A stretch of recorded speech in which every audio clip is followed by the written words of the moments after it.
તંત્રએ દિવસે નોટિસ લગાવીને રાત્રે ધરાશાયી માણેજા રાધાકૃષ્ણ પાર્કમાં એક સાથે 9 મકાનોની છતની પેરાફીટ તૂટી પડી, 3 મહિલા ઈજાગ્રસ્ત। વડોદરા શહેરના માણેજા ફાટક પાસે આવેલ 19 રાધાકૃષ્ણ પાર્ક સોસાયટીમાં મોડી રાત્રે એક સાથે 9 મકાનની છતની પેરાફીટ તૂટી પડતા લોકોમાં નાસભાગ મચી જવા પામી હતી। આ ઘટનામાં 3 મહિલાને નાની મોટી ઈજાઓ પહોંચી છે।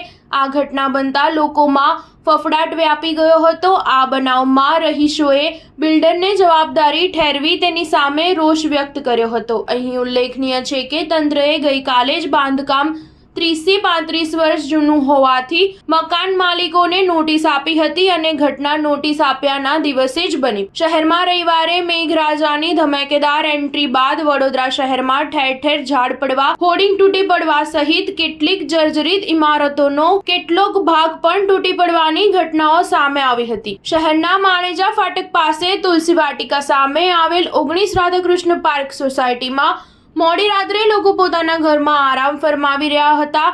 દરમિયાન અચાનક એક સાથે 8 થી 9 મકાનોની છતની પેરાફીટ ધડાકા સાથે તૂટી પડતા અફરાતફરી મચી ગઈ હતી। આ ઘટનામાં 3 જેટલી મહિલાને ઈજા પહોંચી હતી। મોડી રાત્રે ધડાકા સાથે એક સાથે 9 મકાનોના છતની પેરાફીટ તૂટી પડતા ઘર આંગણે સૂઈ રહેલા લોકોમાં દોડધામ મચી ગઈ હતી। આ બનાવે વિસ્તારમાં ચકચાર મચાવી મૂકી હતી। મોડી રાત્રે લોકોના ટોળા એકઠા થઈ ગયા હતા। સદભાગ્યે મોટી જાનહાનિ થઈ નથી। ઉલ્લેખનીય છે કે પાલિકા દ્વારા જર્જરિત મકાનોને નિર્ભયતાની નોટિસો આપવામાં આવી છે। સોમવારે સવારે વારસિયામાં વર્ષો જૂની હવેલીનો એક ભાગ તૂટી પડ્યો હતો। નોટિસ આપ્યાના દિવસે જ માણેજા વિસ્તારમાં રો હાઉસ 9 મકાનોના છતની પેરાફીટ તૂટી પડી હતી। ચોમાસાની શરૂઆત થઈ નથી ત્યાં શહેરમાં જર્જરિત મકાનો પડવાની ઘટનાઓ શરૂ થઈ છે। આવનાર દિવસોમાં જર્જરિત મકાનો મોટું જોખમ ઊભું કરી શકે છે। સ્ટાર ન્યૂઝ 7 હંમેશા સચ્ચાઈની સાથે।